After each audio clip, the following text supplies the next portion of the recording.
guys. So, ayan. Marami pang lahat yan dito lang pupunuin natin yan. Tapos, bibili tayo ng maliit na bombilya. Gagawaan natin yan siya ng ilaw. Tsaka lalagyan ko siya ng basta flower base na rin ba? Flower base na din. Flower base na rin siya. So, ayan ang aking stress reliever. Good morning mga loves. Ito na yung ating lampshade. So, tapos na. So, may pinaputasan ko dyan para lagyan siya ng flowers. Ayan. Sa wakas, nabuo din natin.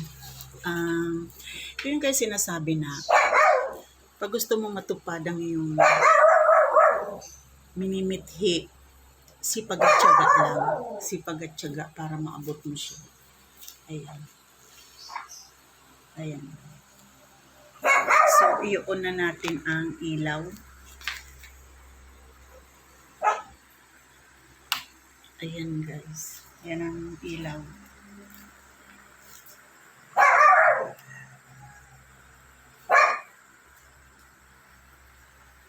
Ito ang ating lampshade.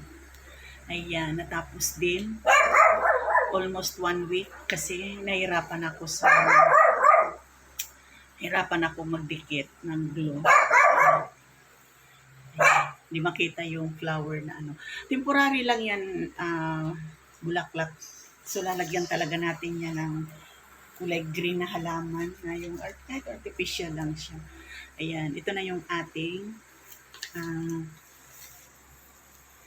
pinaghirapan na lampshade. Ayan. Ayan siya. Ayan guys. Thank you so much for watching. Ayan na po. Gusto ko siyang gawin kaya talagang pinagsikapan ko siyang tapusin. Ayan. Hindi man siya maganda.